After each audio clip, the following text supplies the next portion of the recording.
Hello, everybody, and welcome to Breaking Ponies, where we just received our first hate mail. Yay! Which means you know you've arrived when you start receiving hate mail. Yes, if you're not pissing someone off, you're not doing it right. Definitely. So today we have episode 25 and 26 of My Little Pony: Friendship is Magic, which is the end of season 1. So these are Yes. the season finale episodes. Well, yeah, it's not really a season finale. The first season kind of just ends.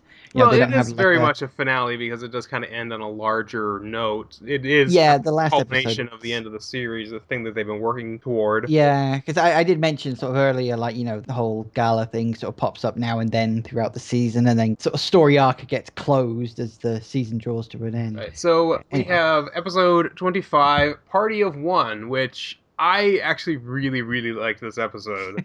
It's a good one. This episode's enjoyable because it's funny and it's entertaining. I mean, it's a Pinkie Pie episode, so of Yeah, of course it's going to course. be entertaining. So Pinkie, of course, is throwing a party because what else is she gonna do? She's throwing a party. She's inviting everybody to the birthday party of her alligator Gummy, Yeah, I and she like Gummy. and she invites everybody with a singing telegram. And this was so much of an effort that she even tired herself out, which was impressive. Yeah, I mean, she's just wandering all over the place, especially seeing she had to take the balloon up to Cloudsdale to invite Rainbow. I think that probably was what did her in. Gummy is a fairly standard kind of background character. He's just kind of sitting there. He just has this dumb look on his face, like, Yeah, his eyes always look the wrong way. He's always got kind of got a wall-eyed look. Yeah, Gummy is kind of weird. He's got like a really big following, despite the fact he doesn't do anything, right. which is Kind of like Rarity's bizarre. cat. No, no one cares about Rarity's cat. Well, maybe not as far as I know, anyway. And it's funny that the alligator has a bigger following than the cat, especially on the internet. Yeah, well, it's an alligator that doesn't have any teeth, so it's unique for one thing. Instead of a cat that's a bitch, which is like, oh, we've never seen that before. Quite, yeah. So yeah, But yeah, everybody at the party absolutely loves it because it's one of Pinkie's parties. The party but itself, whatever. It's just it's a party, there's yeah, cake, it's a party. there's There's cake, there's games. dancing, there's really awkward pony dancing. Well, yeah, it's hard to dance when you've got four legs and no arms, I would imagine. Despite the fact they often It's called dressage. don't even know if they do that. Maybe they do, maybe they don't. I mean, it's kind of weird that, half the time they're walking around on all fours, and yet the other time they're using their front legs as arms. So it's like, well, are they on the floor or are they not? Can we make our minds up with this, please? No, No? of Oh, course they okay. can't make their minds up. They don't need to make their minds up. It's a cartoon, damn it. Exactly. No consistency, but I don't mind They that. don't give a shit. They defy logic by typing. I'm sure if they had computers, they would type just fine. Um, we'll get into that. Oh, gee. Well, sort of, technically. You'll understand when we get there. Oh, lovely. Anyway, as they're leaving the party, they suggest we should do this again very soon. And Pinkie's like, that's a good idea, and decides to throw one the very next day. Yes, Which it's is not a party, it's an after party. right. Which, I mean, I've been to parties, and even at the most mild ones, you kind of need a day or so to recuperate. Definitely. There is such a thing. It's like too much of a good thing. You need a break so that you can actually enjoy it. Yeah. And so obviously people are a little hesitant about going to her party. But as we find out, they had other plans. Yes. First, you think that they're just making up excuses because they're tired, they don't want to go to the party. But no, it turns out they're actually planning something else. But Piggy decides, well, I don't need them, and she decides to throw her own party with. She goes very Tiny Tina from Borderlands 2 on this. Yeah, she does sort of remind me a bit of Tiny Tina. I mean, Tiny Tina is a fantastic character, easily the favorite Borderlands character of the lot because she's just friggin' mental. But yeah, Pinkie kind of loses it in this episode, which is where a lot of the funny comes from. Yeah, other than And of course, and Pinkie Pie is already pretty crazy to begin with. So when she loses it, it's almost kind of depressing because she went from being insane in a good way to being insane in a okay, I'm afraid of you now way. yeah, it's like it's all well and good to be insane as long as you're funny, but if you're scary insane, no. It's like when she's following them around and she's like disguised as a hay bale with a one of the, A pair of with Groucho a glasses, yeah. Groucho Mark glasses and nose and mustache thing and a coat on her back. It's like The Rainbow hay Dash just bale would walks have been past.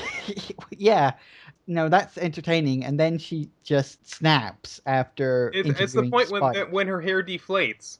Yeah, That marks when she has gone from happy to not happy. yeah, And because I which you mentioned pointed in the out last that points yeah out the difference between Pinkie Pie and Pinkamena Pie. Yeah, there's actually a big difference in the fandom. It's almost like they're two completely different people. It's like a split personality kind of thing. You know, one's nice, one's really sad and mopey all the time. I mean, even looking at the characters, if you didn't know it was Pinkie Pie, you could almost say that they're different characters because of the very different design in the hair. Because it's like if they made it a slightly different color, then you say, okay, that's a completely different character. Well, they did technically make her a slightly different color because if you notice, they sort of toned down her pink. She wasn't quite bright pink. She was kind of dull. They'd actually darkened her color slightly. I Don't know didn't if you notice noticed that. that. It's easy to compare when like the other ponies are around, like at the end of the episodes or before she cheers back up again. If Right. you look very carefully, you can see that she's kind of darker because she's like depressed, I guess. Yeah, it looks like. But yeah, they do that. So slightly different color to her. I forgot talking about the part where she interrogates Spike, very Jack Bauer-ish, like Yeah, like shining a light in his eyes. shining, yeah, exactly, shining light in his eye. He's like, "Tell me that they've forgotten me and they want to avoid me." So he's afraid of her at this point. So he's like, "They don't want to be your friend anymore." Yeah, I mean, he doesn't say it because he's being malicious. He says it because she told him to say it. And it's just like, that's when her head deflates and just she gets all depressed. So she goes to confront them, and she finds out that they're actually say they had plans because they've been planning a surprise party for her birthday, which is she forgot that her birthday was that day. Well, the weird thing is, I'm not exactly sure how they keep track of the dates. I mean, I can't remember if it's ever established that they have months in the same set. They probably do, and I'm forgetting. I think it's the idea that she was so busy. First, she was busy trying to get people to come to her party, her second party. Then she was busy trying to find out why they weren't coming to her party, and after that, she was really depressed. So I guess it's just like it's one of those things that you just forget because you've gotten so busy about it. And I don't think I've ever forgotten my own birthday though. no, it is a bit of a stretch, but you could argue that because she's planning parties for everybody else, it's like, if you're so busy doting on everyone else, sometimes you forget yourself in that I sense. suppose. And B, her birthday is really close to her alligator's birthday. Yeah, well, it's the next day. Yeah, which is that's That's just kind of happens to be a coincidental. That's coincidence. rather coincidental. Well, people's birthdays are close to each other. I mean, one of my friends in school, we were friends for a couple of years, and then suddenly we sort of discovered that our birthdays are only a week apart. Birthdays happen, and I don't even know how long the year in Equestria is, in point of fact. Bearing in mind that the seasons don't happen naturally, the sun moves round the earth. So, how many days are in an equestrian year? I couldn't even begin to tell you that because there's nothing to judge it on, if you follow my meaning. Seasons happen whenever the ponies decide they're going to happen. Days happen whenever the ponies decide they're going to happen. It just all happens according to them. Sorry, I went off on a bit of a rant there. So I can't tell you how long a year is. I don't actually know how many days there are in a year. So for all we know, there's only 10 days in a year, and everybody's birthday is almost on the same day, but probably not. So yeah, she ends up going over to the party and everything works out. Of course it does. Happy ending for everyone. Yeah, so I mean, again, it's a fun Oh little yeah, episode. this was a really really fun episode, mostly from seeing Pinkie just kind of Go being nuts. so different than she normally is. Mostly just seeing her completely snap. Yeah, like the eyes go like completely off, and like Yeah, when she gets the crazy eyes. She starts talking to inanimate objects, which actually start talking back to her. yeah, in very bizarre things. Even the background scene changes to a kind of splattered, kind of random thing. Like sometimes you see that sort of thing on like Looney Tunes things. Like they don't bother to put in a proper background. They're just putting some random colors or something when things are going really mental. Maybe it was a nod to that or something. I don't know. But yeah, overall, this is just a fun episode. It's funny. It's enjoyable. And it's always good to watch Pinkie go nuts. Which moves us into the season finale, episode 26, Best Night Ever. Yep. Very musical episode. Oh yeah, very musical. There were just like two of them, weren't they? It's about 3 songs, actually. I mean, there was the big song, Best Night Ever, or Grand Galloping Gala, or whatever the hell you want to call it. Can't remember if these things have official names. There was Pinkie singing the Pony Pokey, and there was another one as well. Oh yeah, the kind of reprise when they're all sort of determined to get their own way. Right. Well, it starts off by parodying Cinderella, which is odd. Yeah, I didn't get that. I guess it was just like for a Cinderella parody, I suppose, because of the whole sort of slight fairy tale element to And the it whole does kind read. of have a callback at the end. Yeah, yeah, But it kind of they does. end up, instead of a pumpkin, they turn an apple into a carriage, which I guess makes a bit of sense. And then they turn the mice into horses, which is strange to me because the fact that they have both ponies and horses in this world, which are the horses don't seem to be anthropomorphized in any way. Well, firstly, these horses are created from a spell, so it's Yeah, hard to and they were judge. mice that were turned into horses, so Yeah. I guess that, Um, but but yeah, I mean, from what I can judge in this universe, hooved animals are the ones at the top of the chain, as it were. Not necessarily the food chain, but at the top. They're the ones in charge. Ponies seem to sit on top of all of them, and then under them, you've got horses, cows, donkeys. yeah, Well, because they I did say, establish cows in a previous episode, which Ghost talked with the Minnesota accent, but they yeah. had the horses, which I mean, they were only based from mice, so they didn't talk, but Now, you do see horses, at least I think they were horses, in a later episode, third season, if memory serves. Obviously they don't have the sort of mice-looking face, but they do look right. like horses. But you don't really see them. They're just sort of there briefly on screen for like 5 seconds. So I can't really tell you details. But yeah, cows can talk. Buffaloes, obviously. Donkeys. We'll get into that in the second season. So yeah, it kind of seems like I don't know. It's hard to say, but hooved animals are at the top, and ponies seem to rule over all of them. But it's not like they rule over in some sort of higher class. It's just Right. like It's just they're the just ponies in seem to be the charge. only ones who have magic powers, so they're just kind of in charge, kind of by default. I don't know. Okay. It's Equestria is a strange world, Obviously, yeah. almost as strange as ours. Let's be honest. Oh, please. Anyway, One class on the top ruling everything like that would ever really happen. okay. And of course, the horses run off, and I don't think they ever end up actually using the carriage to go there, do they? Yeah, they do. They get a couple of colts to pull them. Okay. You're not paying attention. Rarity I guess uses I her missed that part. charm. Rarity uses her charm. They also sort of Well, make a joke I about was it. thrown off by the fact that Spike goes to visit them before they leave, and Rarity is like, "You can't come in here. We're getting dressed." It's like we don't normally wear clothes, and I was like, I Yeah, was which is just what about to fucking Applejack say that. actually says that. So yeah, don't judge them too harshly. That was clearly put in for a joke. Okay, Applejack says, "Well, we don't wear clothes normally anyway," and she's like, "Oh, that's a fair point." So yeah, don't judge them for that. They are well aware that ponies don't wear clothes. It's like Except Applejack, who wears a hat. well, Applejack wants to wear a hat because it emphasizes how much of a cowgirl she is, a sort of southern type. And apparently, all southern people wear cowboy hats. Of course, obviously. Because how else would you tell that they were southern? Just like all English people have always got a cup of tea on hand with a monocle. It's like it's one of those things. All Americans are very overweight and holding a cheeseburger in one hand and a gun in the other. It's And, these and driving in one of those rascal scooters, wearing a trucker hat. Well, again, it depends on which part of America you're looking at.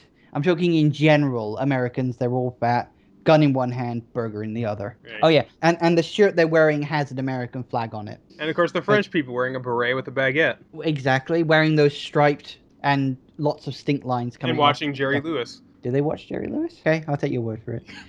Anyway, Yes, we're getting we're off of topic and very offensive at the moment. apologies in advance, people. Apologies to everybody everywhere.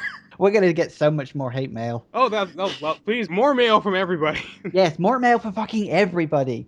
So yeah, So they end up going to the gala, and we get the intro song, which I thought was pretty good. It seemed almost like kind of like a Broadway musical style song because it actually did progress the storyline as well. yeah, Broadway musical or maybe sort of Disney-esque a little, perhaps. I know some Disney songs these days aren't really that good, but sort of classic Disney style. Yeah, classic stuff or stuff from Frozen seem to be going back to that standard, that progression of the plot kind of music. Yeah, because the song actually says it tells you their expectations for the night. It tells you their expectations. It tells you what they want to do and what they're planning on doing at the party, which basically is what they do. Ryan Fluttershy goes to hang out in the garden. Rarity is trying to meet her Prince Charming. Applejack goes to sell her apples. Rainbow Dash finally meets the Wonderbolts. Thunderbolts again, and well, actually has time to hang out with them this time. And Twilight ends up spending the evening with Celestia, which she always wanted to do. She wanted to have plenty of time to talk to them. Unfortunately, Yes. things don't quite work out as they hoped because, Of course. of course, as Twilight is trying to spend time with Celestia, she doesn't have much time because Celestia is always there having to greet everybody and everyone. say hello and be her princessly royal self. Yeah. So there's Well, a lot she's of sort of the host, isn't she? So yeah, she she's has the to hostess, meet so and she greet. has to be talking with everybody and has no time for anyone specifically. And Mm. Fluttershy goes out to hang out in the garden, and at first she thinks she's hearing the animals, but it turns out it's just some gardener. Who I'm pretty sure he was a donkey. Off the top of my head, I can't remember exactly, but I think he was a donkey because his form was slightly different.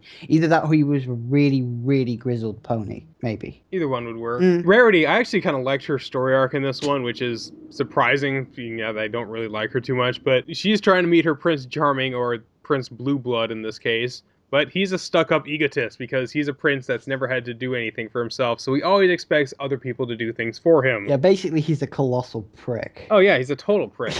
That's putting it mildly. Yeah, I mean, the guy, he has no manners, only thinks of himself. I could make a joke about royalty now, but I'm not going to. He has no sense of chivalry. He only has manners in the sense that they reflect on him, but not on other people, not on helping other people. Things don't go well for her, but at least it's kind of entertaining to watch. I mean, that's the good thing about this episode as well. It's entertaining to watch all this stuff happening. Yeah, because I mean, you sort of relate to the different ponies that are kind of going through this, and it's not turning out as they expected, which is kind of the reprise we get. Yeah. Applejack is trying to sell her apples, and she only sells one thing the first minute and nothing afterward, which is always heartbreaking because you expected things to work out really well. Kind of like how I feel doing this show. Right. So, obviously she's gone there hoping to sell all her stuff. She sells one pie and then that's it. Because that's the thing. They seem to go well at first. Like, Twilight meeting with Celestia, Applejack selling off that one thing. So it all seems to go well first and then quickly goes downhill. Rainbow Dash is trying to talk with the Wonderbolts. She meets them after he ends up buying the pie and she ends up saving it. Yeah. Because he dropped it. And then she's trying to talk to them at the party, but it's so noisy that they can't actually hear anything. So that's the problem with her. Yep. So yeah, they quickly realize that things aren't as they planned, and no, damn it, we're trying to make this into the best night ever. If things aren't going to happen for us, we're going to make things happen for us. And of course, that doesn't go according to plan either. Of course not. And yeah, things kind of go from bad to worse at this point. Where they make an active effort to make things better, where they Rainbow Dash is actually trying to get noticed by the Wonderbolts by causing problems that she can fix. She's very much has a complex for that. Well, she's competitive. She wants to show off, doesn't she? So she's causing, like, knocking people over and then rushing to save them before they crash and stuff like that. We get to, in the previous one, we saw Pinkie Pie go nuts. In this one, we get to see Fluttershy go nuts, going all Elmira Duff, trying to actually capture the animals so they can be with her. Yeah, it's very funny. I mean, it's funny watching Pinkie Pie go nuts, but she's already nuts. But it's somehow funnier watching Fluttershy go nuts because she's so, like, calm and collect most of the time. She's very quiet. And in this one, she just snaps completely and it's so hilarious to watch her just break down like that, especially when she's sort of cackling with laughter like some sort of evil witch or something like that. It's just really enjoyable. She's almost like Wile E. Coyote in that sense, where she has completely lost her sense of why she's doing this. She wants the animals to like her, but she's not making herself very likable. Yeah, well, that's at least kind not of the problem. Animals don't like coming towards screaming maniacs.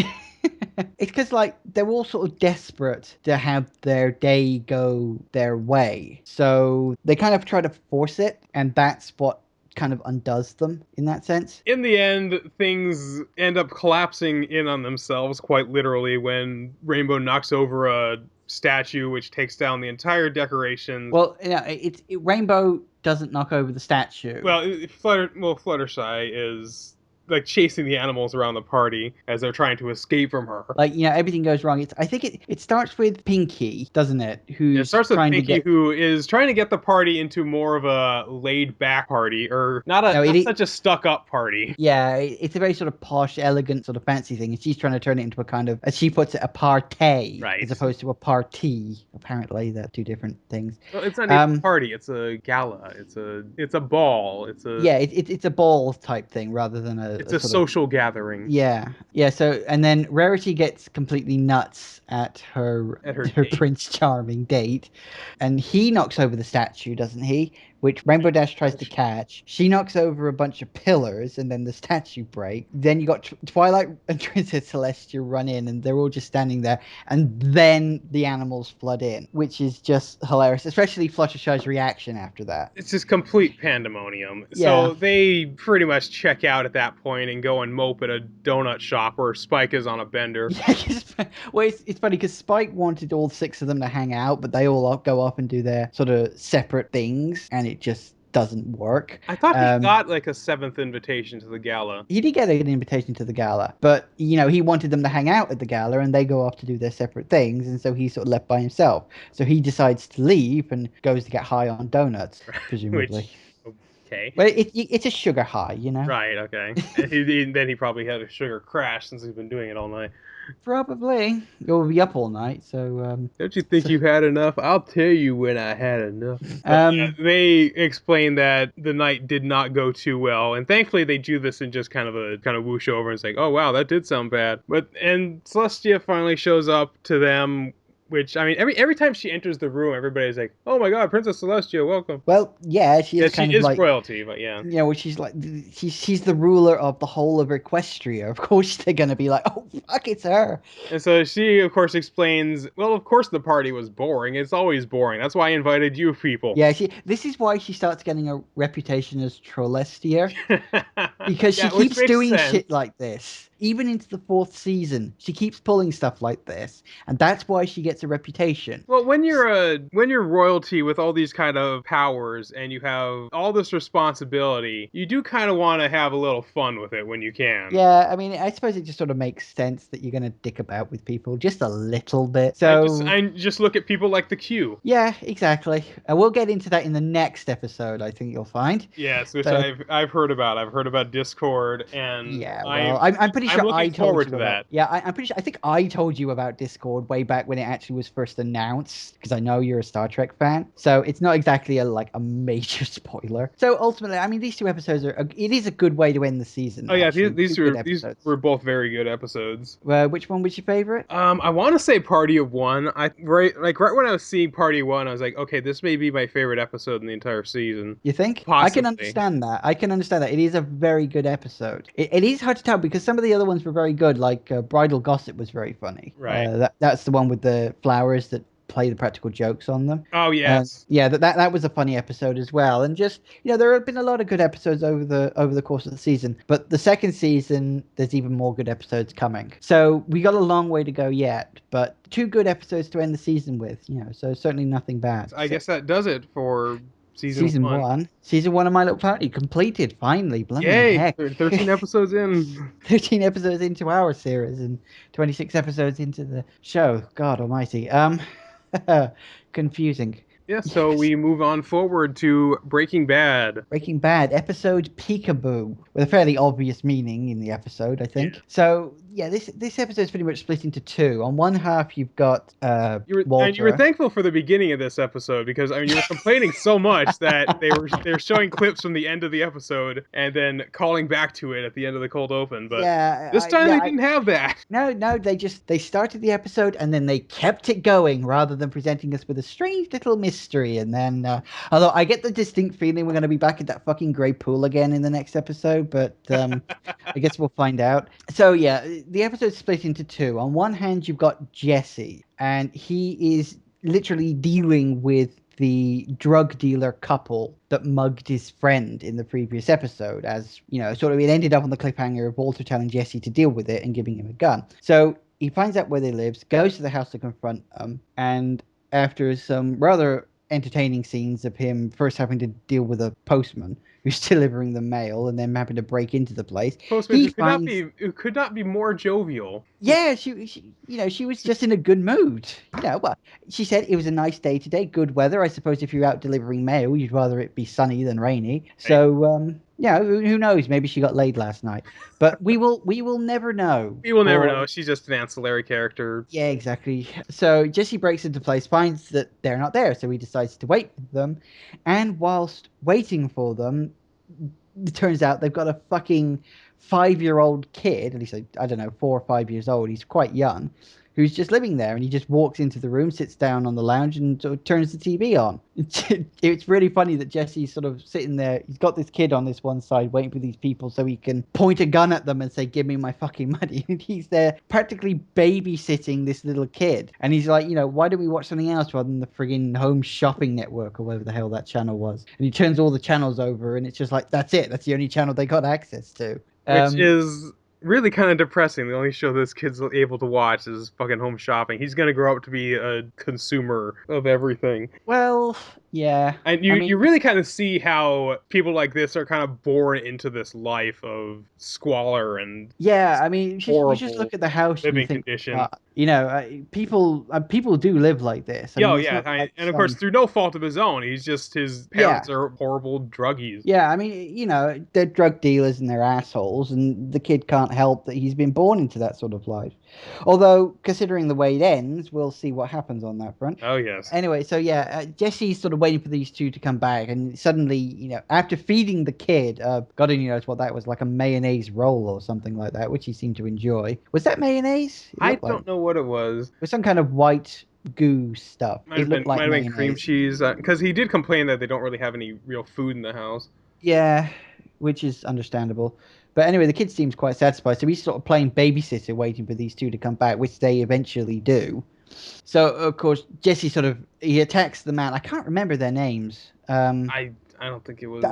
One of them was like Splooge or Mr. Splooge or something like that. The guy was called Splooge, and I don't think the woman even had a name, or if it was in the credits, I missed it. So we'll just call him the man and the woman. Right. He knocks the man onto the floor and sort of points the gun at the woman. And cutting a long story short, he sort of holds them up. He eventually manages to get back his drugs, or part of his drugs that they nicked, which is stored in the most wonderful place ever, right up the guy's ass. Or was it the woman's ass? Oh, it doesn't matter. It's stored up an ass. You don't really want to be touching it after that. Unfortunately, it's only part of it because apparently she dropped hers on the floor. So he's got half the stash he was going for, and of course then he wants the money. But as you can probably guess, they don't have any money. But he says, "Don't worry, don't worry." The guy says, "Oh, don't worry, I got an idea." Takes Jesse out into the backyard where there's a fucking ATM machine that they've just nicked, and it's just like, oh, this is not going to go well. And apparently, this is not the first time he's tried to break into an ATM. Yeah, I know. She says, they've nicked 6, or this is the 6th one,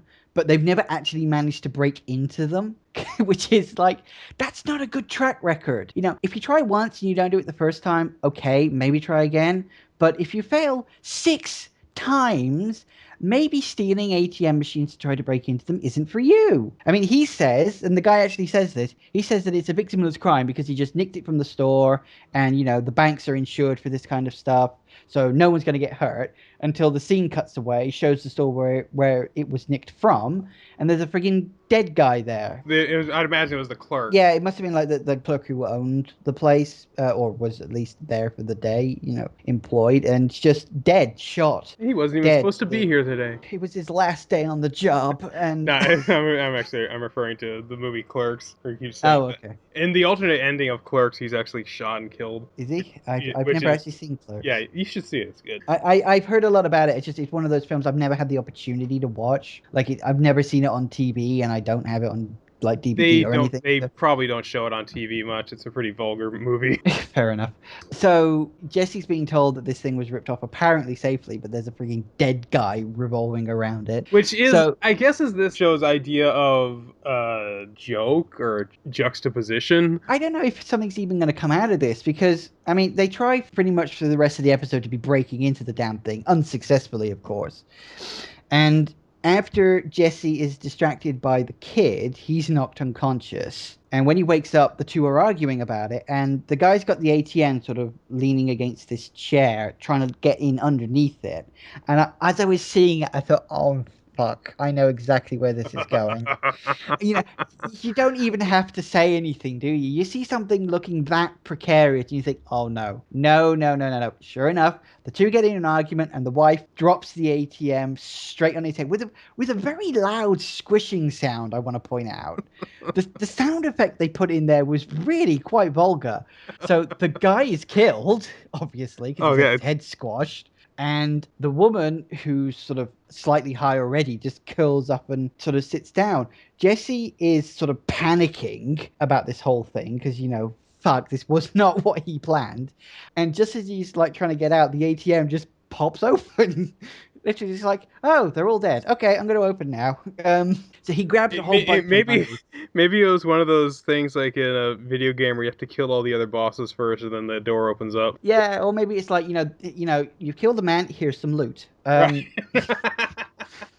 Yeah, he dropped some good loot. I mean, Jesse got a good handful of cash from that. Don't know exactly how much it was, but it was a fair sum of chunks. But he left quite a bit as well. I mean, I know he wanted to get out there really quickly, but, he could have grabbed some more, I thought. But anyway, what he then does is he calls the police. He doesn't speak to them or anything. He just dials 991 or 911 because it's a fucking America, and just leaves it hanging. Gets the hell out, sort of rubbing down everything so they can't hopefully get his Yeah, fingerprints. because he had to feed the kid. He had his fingers on the table and everything. So I don't. Does that even work? Like just rubbing things? Does it really well, smoke because things? it's like the finger oil. So if you smear it, then it has I no use suppose. prints. So, and what he then does, because he's sort of been looking after this kid today, he obviously feels very sorry for the kid. Because, you think Jesse's got it bad. No, this kid's got it fucking worse. Oh, jeez. Yeah, yeah. So, He probably sees a lot of himself in this kid. yeah, he probably does, actually. So, he sort of takes the kid outside, drops him out front. You can hear sirens in the distance as they're approaching, and he just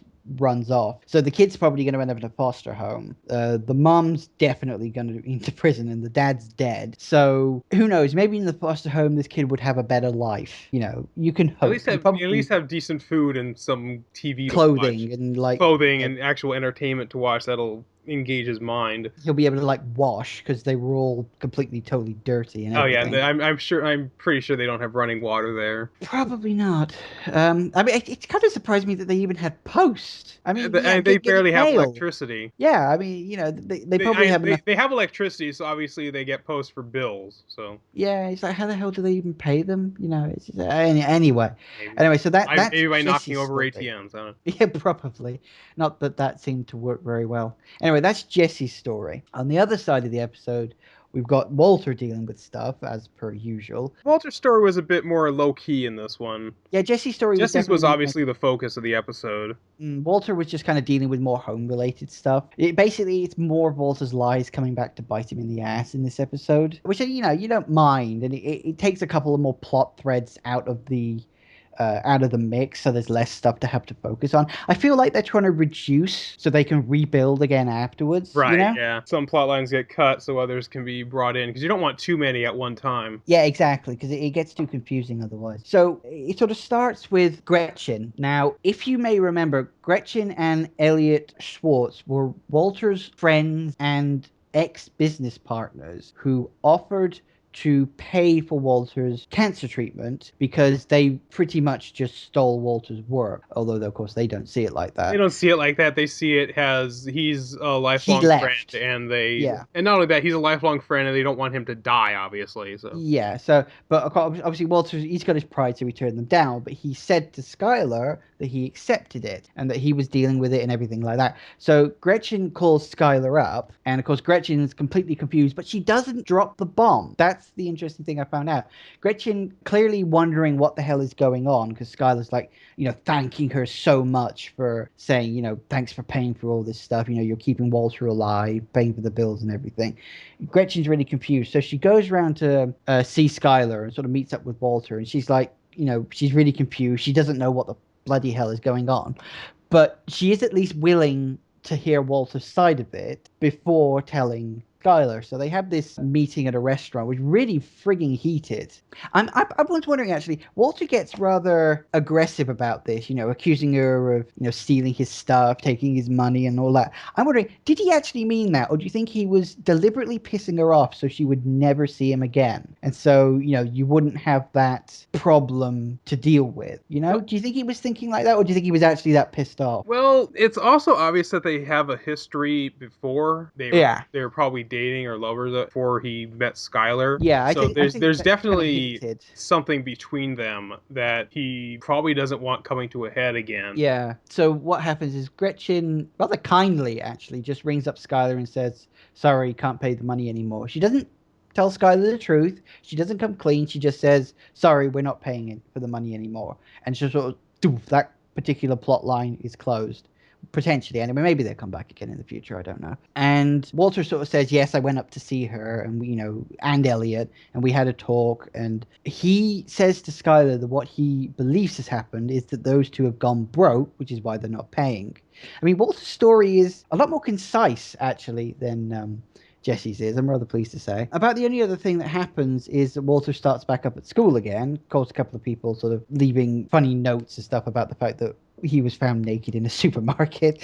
He's going to be regretting that one for quite some time. Oh yeah, I mean, he regrets it already because he had to fucking finance a 3 day Yeah, stay in a. finance a 3 day stay for $15,000. Unbelievable bullshit. So yeah, Walter. So this sort of plot thread with him sort of lying about Elliot and Gretchen has sort of come to a close, presumably. Probably won't come up again. So yeah, as I said, I feel like they're kind of focusing up things on Walter. I mean, he's gone back to working at the school. He's sort of getting his life back together. Jesse's. So we're getting closer to where we were in the beginning of the first season, where Jesse and Walter are going to be cooking and selling, and they're trying to get back to the status quo. We're finally starting to get back to the status quo. So obviously that can't stay. Well, no, obviously that won't stay. I mean, today's episode was actually fairly calm compared to some of the last previous episodes. Obviously the Jesse thing was a little action packed, but even that was mostly him just pointing a gun at a couple of people and yelling a lot. But Right. again, it's nice to see Jesse actually dealing with something, because he does deal with it properly. I mean, okay, he makes a couple of mistakes, but he does quite well. I mean, it's funny sort of watching him sort of psych himself up outside the place when he doesn't realize that they're not in. And yeah, it's just very entertaining to watch. Jesse, you can see why Jesse was kept in, because he's fun. Jesse's entertaining. Oh, in yeah. that sense. So totally understand that. And yeah, just a good episode. Things don't move forward too much. A couple of plot threads get closed off. I think we're just about halfway through the second season. Yeah, just about. So yeah, plenty to play for. Interesting to see what happens next. Very good. So yeah, I guess that will do it for Breaking Ponies today. Thank you all for listening. Please leave a comment or something, or tell your friends. That's really what we want. Yes, tell your friends if you're fans of My Little Pony or Breaking Bad or both. Yeah, both. Come on, people, or ponies, or however you identify. Yeah. Please give us a hand here. Thank you all. Take care. Bye.